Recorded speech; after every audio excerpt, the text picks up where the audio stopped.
everybody, it's Safi and Marco, Dish Out on the Movies. Today we are doing a movie. We are reviewing A Fiend Without a Face. And you heard that correctly. It was a movie that came out in 1958, which means it's 65 years old. And I'm not sure who played the professor. He seemed familiar, but the main star, I think it's Major, well, it's Jeff, Major Jeff, I guess I'll call him that. We should also state that this is Safi's choice. I let her pick out some random movies for the end of the month because, we were tired of reviewing like the same movies in a franchise because that just gets old. Yes. So she picked out this one. It's her undoing. Right, Safi? And the actor who plays the Major, or whatever he is, I think his name is to be in a lot of old stuff like military-related movies. And this actually supposedly took place in Canada, in Manitoba. And it was Winthrop, and then the, what do they call it? The,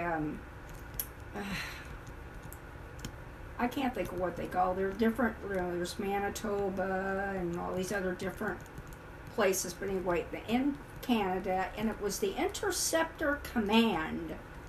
And what they were doing, they were trying to do something with atomic energy, which I really wasn't clear on. I wasn't either, but in these movies, they don't really even know what they're doing either. Like, so that's just what they said. They're just going,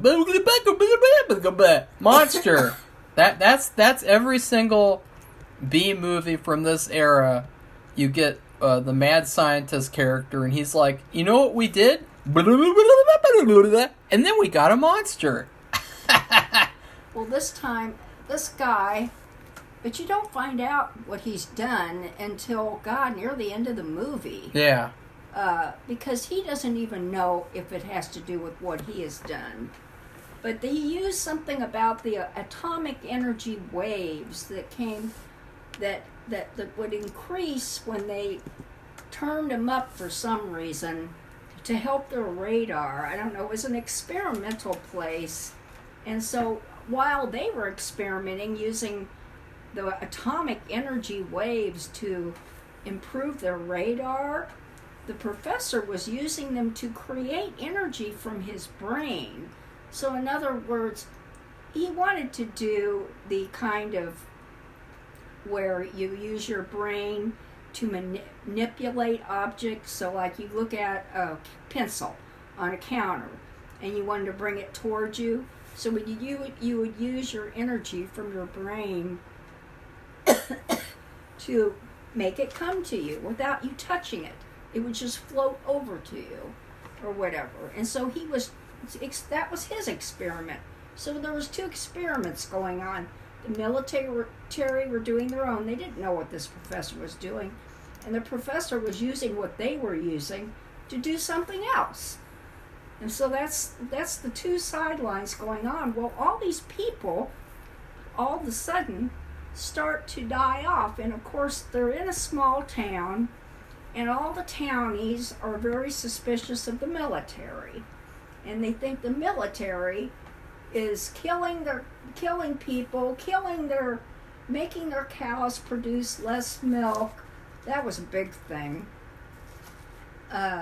Messing with their crops, making everybody's life hell, which was BS. But they were suspicious, and they, would come up with all these stories. They didn't know what they were just making them up, And so we have this professor, and he has an assistant. And I don't remember her name, but I've never seen her before, so... As you guys can see, even when a movie barely has any plot, Safi's still going to explain everything like a... Well, I'm just telling you the main like thing. a robotic I don't know, controlled person? I don't know. The How would you commander even gets say a it? crush on her, and so that's another main thread. And Really? it's really queer. Yeah, it was really dull, It was. that story. It was really nothing. But it's kind of like they were following the formula of what the kind of movies they were showing. Well, it's that time. well, it's almost like they can't. The writers aren't really good enough to write like a real horror story that goes through the whole movie, so they have to write all this like filler crap that happens to pad the running time. Because I was like completely checked out of this movie until the last 25 minutes. Like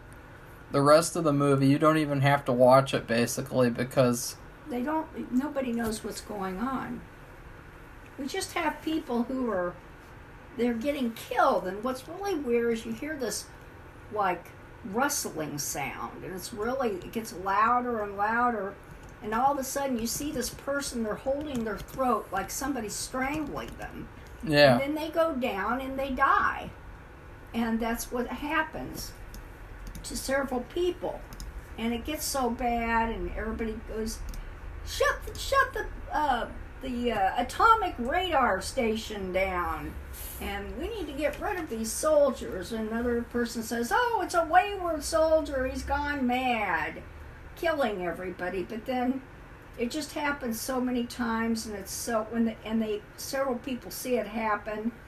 But the thing is, the power gets stronger, and these indivisible whatever it is, because I thought it was just one thing, and it was multiple things or fiends, and It was like an army. yeah.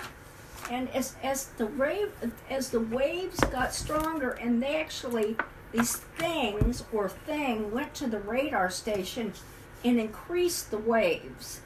I think what they do is they have it on for a while, and then they shut it down to a minimum. And then at a certain time of day, they increase it. So every time they increase it, these things would get bigger. Well, As you guys can see, Safi has been smoking too much, you know what? I don't know what he's talking about. Because she's like, I'm a and it's like, let's just be honest. Like, this movie, it's dull until the end part. Like, this movie is like just...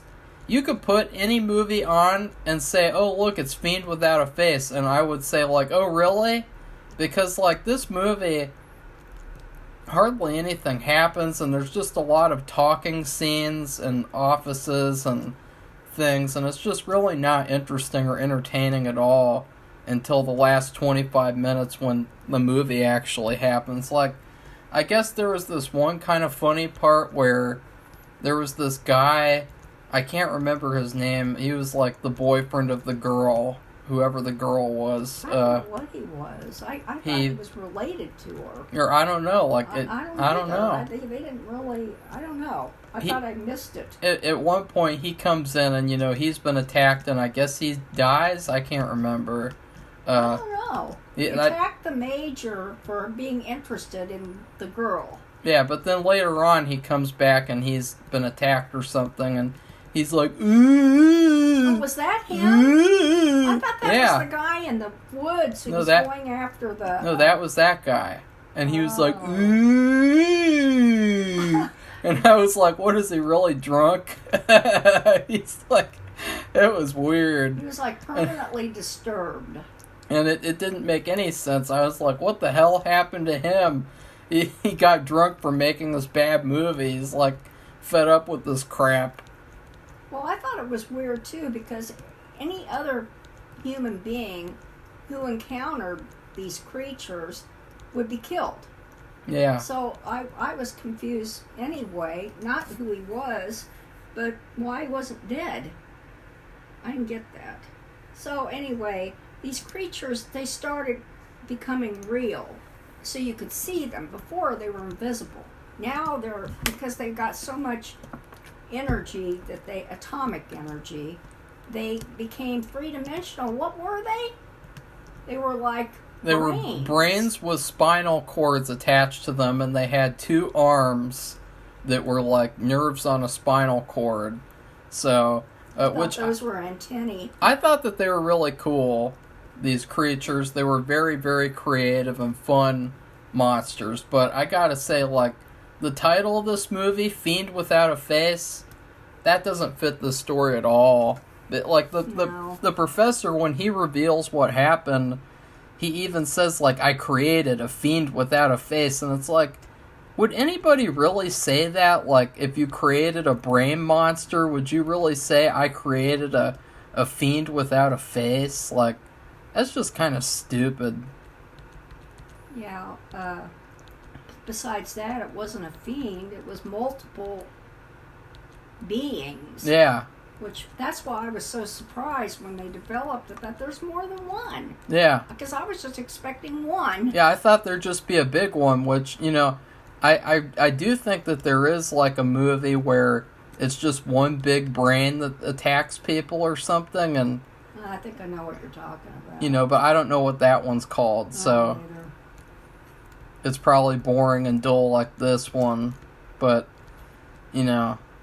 The last 25 minutes are pretty good, at least. Like, well, since they all develop, they all start attacking everybody. And this professor, he's such a dipshit. Yeah. He thinks because he created them, he can control them. Yeah. So they're all like, there's like 3 military people. There's the woman who was his assistant, the professor, and a couple of townies maybe. And they're all holed up in the professor's house. I mean, they have to... It's like the night of the... what is that movie? Night of the... Living Dead? The Clan of the Cave Bear? No. The Night of the Comet? Where those zombies are walking around. The Night in King Arthur's Court? Mark will be quiet. And so they're all trying to get into this house, and they have to put furniture and up against the door and board up the windows, and so they're trying to get in, and you could hear them making this loud noise, which is weird. And the professor says, I'm going to go out because I created them, so I probably can control them, or whatever he said, something like that. And he goes out there, they kill him about in 2 seconds. Yeah. And then they figure if they bomb the radar facility, it'll stop them because they will no longer have these waves to feed on. So of course the main guy has to go do that, and that's his big contribution at the end, which, you know, in order to kill these brains, they literally just have to do like they're zombies and just shoot them or stab them or something. They don't have enough bullets, though. That's the problem. And they run out of ammunition. It's really hilarious because Safi hasn't talked about the love interest, because she, through the whole movie, she's pretty good, and then at the end, she's like, "Ah! Yeah. Ah!" I'm going to say this. At the beginning, she's a strong, independent woman. Ooh. They didn't even have to say that. Yeah, they didn't have to say it. You could see it. She just was. Yeah. And she, resisted the major, or whatever it was, his sexual advances. His fondness for her. He wasn't like that at all. But he kept trying to make out with her, though. Yeah. Oh, good. Where do you think he was going to go next, Safi? Okay, Marco. He wasn't brave enough to because I don't know, he was a boring guy. He was like all the characters in this movie for the most part were just really boring.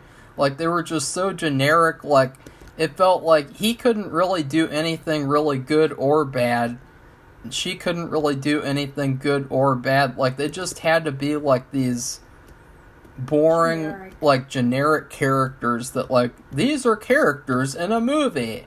Everyone will like these characters. But then at the end, she's like, she turns into a big giant marshmallow. She just stands there while the things attack and cries and pouts. And then she gets attacked herself, and she's just like, But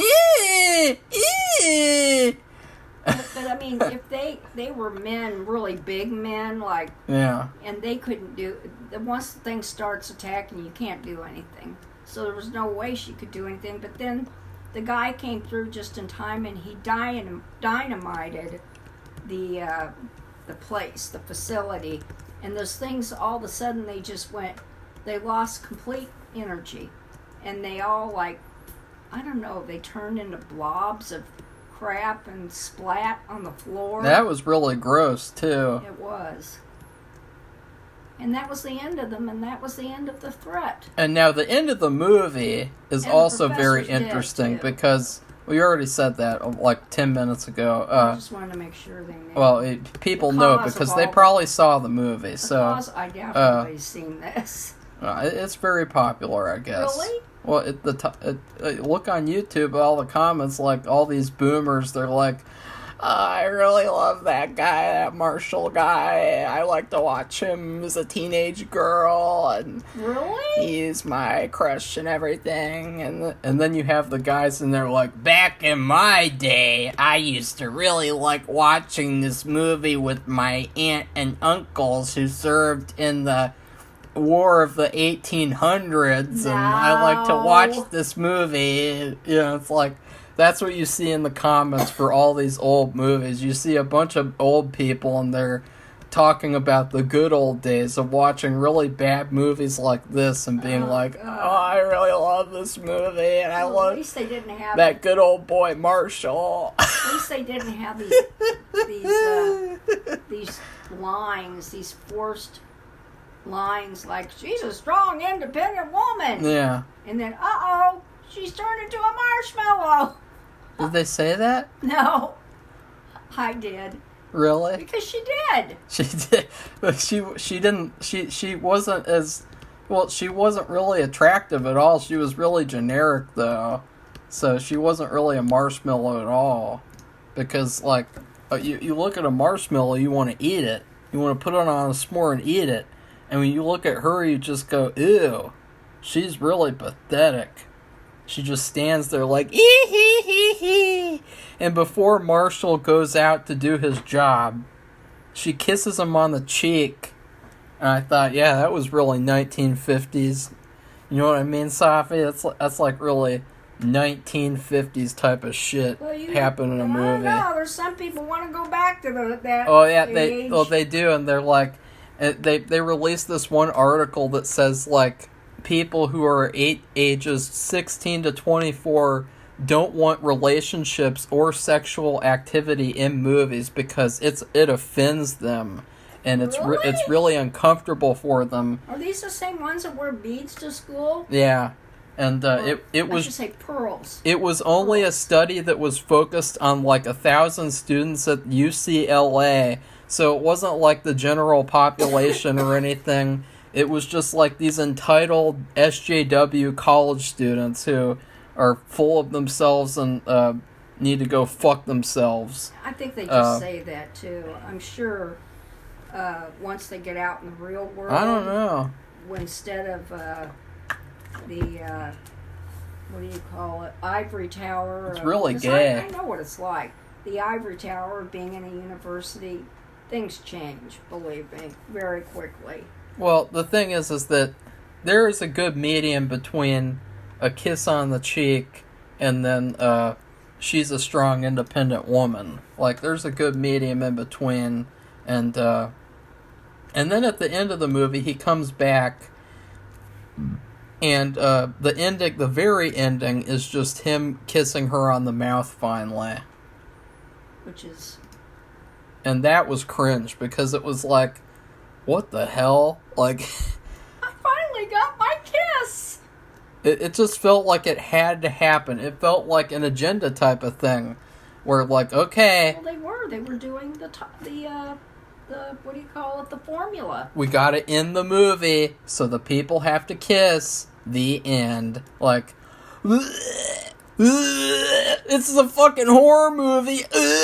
I don't want people kissing at the end, unless it actually feels natural to the story. Just something better than this. They just kiss at the end. What the fuck was that? They just fought a bunch of killer brands, and they're just kissing on each other. That's stupid. Dead. Yeah, they died. so that this couple could kiss, basically. That's Safi. funny. I never even thought about it that way. It's true. Like, because all those people died, like, the whole movie, people were just dropping off. They had a farm couple. Yeah, a farm couple. And his wife, and they were just doing their chores out there, and they heard this rustling sound, and you see the it was almost like, what was that worm movie? Tremors? Tremors. Oh, I've never seen that. Where the ground was moving, or like Children of the Corn, where the ground is moving, and then all of a sudden the person's holding onto their throat. And that old farm couple, they never got to kiss again because they died. Yeah. But then at least the pretty people could kiss. At least the girl and Marshall, the Marshall could kiss. Like, at least they got to kiss at the end. Like, wow, I'm so happy. Now I can go home and watch Father Knows Best and eat my, I don't know, what did they eat back then, Safi? What was the... Wonder Bread. Ew! Bologna sandwiches. Ew! Roast beef. Ew! Well, I don't know what that's else. okay, but what else would they eat? Like, let's say you're in the 50s and you go home after going to the movies. What would be the first thing you eat? Like a fucking, Cookies. cookies. Like Cookies and milk. like a Fig Newton. I don't know. Or a Nutter Butter. No, Or, they didn't have Nutter Butters. just something that, like, old people would enjoy. Maybe a Fig Newton. That's a really good question. Yeah. I'm not sure what kind of packaged cookies you could get that long Well, ago. to be fair, the women back then would be talented enough to make I was cookies gonna say, themselves. People just made cookies. You know, they would be like, okay, here's your homemade cookies and your homemade cakes and your homemade this. And nowadays... I don't remember the kind of cookies you could Nowadays, you'd have these bitches and they're like, okay, here's your Dollar General cookies that I got. I can't home make anything because I'm a strong, independent woman, like in Goosebumps. Right, Safi? Yeah. Yeah. So anyway, so that's the end of the story. Well, and, don't you have to the say music anything was- else? I thought the music was really good. Really good. Scary. You know, they knew how to do the music back then. Well, they did, and it always supported the story. Yes. And, They went right with the story. You know, we just saw that. Well, I just saw the movie, but Safi pussied out. Where, you know, the music didn't fit the movie at all, and it didn't support anything that happened the entire movie. And I don't understand that, because that was a movie, and they have awards for the best motion picture music, right? Yeah. And best motion picture song, or I don't know. I think there's a couple, 2 or 3, maybe, music awards, and I don't understand why they don't pay more attention to them. If you think of all these famous movies, they might not have been as great as you would like them, but they had great music, and so you remember them. They get awards, but I'm surprised. It seems like nowadays you don't have that. Well, it's like nowadays, it's just like, well, let's just let the music people make the generic music and not really care. Because everything is so hard, and, you know, they probably have to go on strike for the music people, too. So this movie, I didn't really notice the music at all. I noticed it at the beginning, because I was also thinking about you and what you had said about the movie you just saw. Well, I was just bored, because I was like, you know, it's funny, because that movie I just saw was 3.5 hours, and I wasn't bored at all through the whole movie, but this movie was only 1 hour and 14 minutes, and it felt like 6 hours, like, until the last 20 minutes, where stuff actually happened, so... Okay, well, also the movie was in black and white. Really? And one thing, and Marco had mentioned it to me, and I noticed it right away, was because this was some kind of military installation, they had a guard outside, you know, watching, you know, and they have a booth, so let's say you drove up there, you'd have to talk to the people and see if they let you through. Well, the weapons they were carrying, they looked crappy and fake. They didn't even look like real weapons at all. It looks like it was painted wood. I didn't even notice. In the shape of a rifle. I mean, they didn't even look like anything like a kid would play with. So I didn't notice. And also, there was way too much smoking. Well, that's fine. They did that all the time. I know that's what they did in the olden days. So it's interesting. I went back and looked at the main guy, because he smoked. But when he smoked, it didn't seem like it was real. In other words, it didn't look like he was a real smoker. Well, and he didn't die of any lung cancer or anything. He just had something with his heart. I will take people in movies smoking over agendas, because a lot of the times it doesn't really affect the movie or the performances at all unless they have a smoker's voice. Well, it's that, and when someone has a smoker's voice, that's like a huge turn off, because that's all you can think about. Like, oh, that person's a smoker. Like, ew. It must stink too. Yeah. Ugh. Sorry out there if anybody smokes, but I mean, it's true.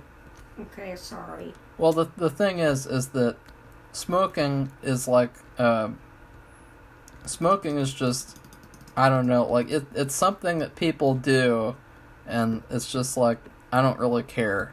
But it just seems like in the old days when they made these movies, like you had to have a cigarette in your hand to be a real person. And that was kind of cool, because it's like at least it was more true to the times, rather than nowadays where, they have to force all these things in there, and whereas it looks forced. It is forced. Whereas this was very natural, and people would smoke all the time. So, I mean, you had Andy Griffith. He smoked like 6 packs a day or something, and really? they talked about that, and it's like, yeah, you can tell. Gross. Gross. Ew. Ew. Ew. Ew.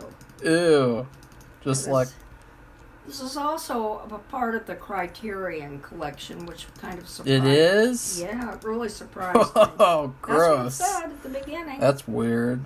So I just wanted to bring up all those little points. There's nothing much else to say about it except to give our review. And I think I'll give it the review. We just had a Kentucky Fried Chicken, and we got this special where you get, how many pieces? 10 pieces? You get a bucket which had, I believe, 6 pieces of chicken. It was 2 breasts, 2 wings, 2 wings, 2 thighs, 2 drumsticks, and a thigh or something. I don't know. Whatever made up 10 pieces, and we had extra crispy. And so it used to be, because I used to buy these buckets like once a week, a long time ago. Yeah. And I think when my other son was in high school or something. We would get a bucket with 2 or 3 sides and drinks. And it was like a family meal. Yeah, and you have, if you go like to a resort or something out in the country and you order a family meal, you get these big bowls of, like, let's say green beans, corn, mashed potatoes, gravy, they'd be in big bowls. So when you would get these buckets, you would get the big sizes or big sides of whatever the side was. And we got these tiny little sides that you get when you because I got this for several years. Remember, there wasn't anything that I liked to eat. It was like we went there twice a week while I was taking this chemotherapy pill, and it was the only thing that I liked, basically, which is sad. And you get these tiny little 2 pieces of chicken, which was like a leg and a thigh or a wing, and then you would get mashed potatoes and gravy. So these little tiny bowls of mashed potatoes, and one had gravy, and then you get a biscuit and a cookie, which is like mush. I don't eat that, don't eat the biscuit. But anyway, the sides were that small for 6 pieces of chicken. You didn't get you used to get bigger sides, like bigger, maybe 2 or 3 times as big. And we got these tiny little bowls. And they gave us service, meaning the eating utensil, for 3 people. So 3 people and all these little tiny sides. So it was between Marco and me. Yeah. So we just split all the sides in half.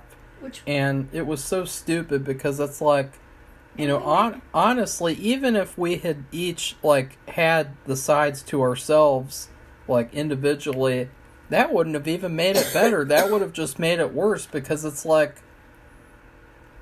no individual would only eat this much mashed potatoes and gravy. Yeah, like this tiny amount of gravy and mashed potato. That's my favorite part of the meal. They have really good gravy. For some reason, I really love their gravy. And they love it so much they won't let anybody know what's in it, which is interesting. They won't let anybody know what's in the chicken and in the batter, and it's a secret. So anyway, what I mean by this in relationship to a review of the movie is I think we got shorted. And I don't think it's because it was that particular day at that particular time. I think this was kind of a ripoff. Yeah, it is a huge ripoff, and in fact, we could have gotten the thing that you used to get, which I guess it was an 8-piece meal. We would have had to pay $31 for that. That's too much. For a bucket and 2 sides that are normal sized. No, we wouldn't eat. At one single meal, we wouldn't eat that much. I would just be, and what I did was I was eating not the sides, because we ate all the sides. Yeah, that was pretty easy to do. Very easy to do. I just ate chicken for lunch for the next 2 days, which was fine with me. So, because we just, for the most part now, we don't even go out for lunch, except to do something special. And we were eating that because of Friday the 13th movies. What? And, Friday the 13th? Or maybe we were just eating it because we wanted to eat it. You said we were doing that for Friday the 13th. No? Okay, well, anyway, we just did it for something different and special instead of going to McDonald's.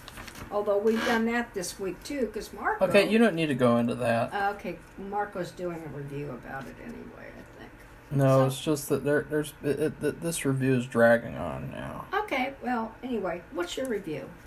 Well, I would give it the pizza that we ate last night. We had like a supreme frozen pizza, and it was pretty good, but it had some huge issues with the sausage. The sausage was really gross, and at the end of the movie, I was watching it, and it got to the part where the brains were attacking, and the sausages, they were soft, and they were kind of shaped similarly to the brains. And so it was really gross because it was like I was eating brains. And it really made me sick because it was hard to watch the movie. And, you know, I had the anatomy class in high school, and, you know, I dissected brains, and I remember how they smell like, and the texture was like of the brains. It was like cutting into butter, and so it was just a very uncomfortable experience. But once you got through the sausage, which is like the whole first 3/4 of the movie, you get to the good stuff, which is the last 20 minutes, where it's like, oh, this is kind of fun, entertaining, and yeah, just kind of fun. But the rest of that movie is just, and the crust was bad too. Like the crust, I like the crust. When I understand why you don't. It was too hard. It was as hard as a rock. I hate hard crust, except when it's like crunchy, like a breadstick or something. This was just hard, and you don't want to break your teeth on fucking pizza crust. I didn't think it was that. Are you kidding me? The end part was where you got to the crust part, and you know you eat the crust or you don't. Like, that's always disappointing because it's like good crust is really good crust, but the crust was so hard that before we even cooked the pizza, I had to pry the crust off of the cardboard. It was frozen solid onto the cardboard, and so that was a big red flag. Well, this was pizza that came from Columbia, Missouri, from a place called Shakespeare's Pizza, and it's probably the best pizza I've ever had in my life. And they now sell frozen versions of their pizza. And so when the other person in the house decided to go to Columbia to see some friends, he went to the grocery store and just picked up the three frozen pizzas from Shakespeare's. They sell them in the grocery store, so he didn't even have to go to the place. They actually ship them out of Shakespeare's Pizza if you ordered online. So anyway, that's what it was, and I just felt like this movie, it was definitely that pizza. Like, I was like, this is perfect, especially that gross sausage. I mean, guys, I don't think that I've ever had like a grosser experience watching a movie because of like having done that anatomy class and just the texture of the brains and the texture of the sausage. It was very gross. Very similar to brains. Safi, you didn't like the sausage either. No, it was too overwhelming. It was soft. It was like soft, like a marshmallow or something. Like it was soft. Ooh. But the rest of the pizza was good. I really liked it. Yeah, I was happy to have it. I really loved the onion. We have 2 more to eat. He got 3. He bought 3, and this was the. I don't know. It had everything on it, but they called it something else. Supreme. Oh, it was. They called it a Supreme. They called it Pizza Lover's Passion. Oh, okay. See, that's why I thought it was a different title. But let's be honest, it was a Supreme. Right. My favorite part was the onion. I would definitely, if I would just order anything from that place, I would order onion and pepperoni. What were the other two? The other two were cheese and pepperoni. Okay, and the pepperoni was great because the pepperoni was like thick. It was like a little bit thicker than the usual like very thin slices of pepperoni. They were like a little bit thicker. Yeah. And tastier. Yeah, so if you ever go to Columbia, Missouri, go to Shakespeare's. You won't be sorry. Just don't order the brains. It's down by the university. Don't get brains on your pizza. Right, Safi? What?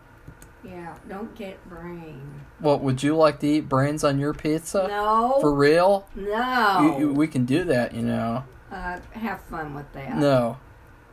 Anyway, you have fun. If you like this video, give it a thumbs up and become one of our subscribers so you can give us some feedback. Have you seen this movie? Have you been to Columbia, Missouri and eaten Shakespeare's Pizza? Okay, well, that's it. Goodbye. Well, no, guess what we're doing tomorrow?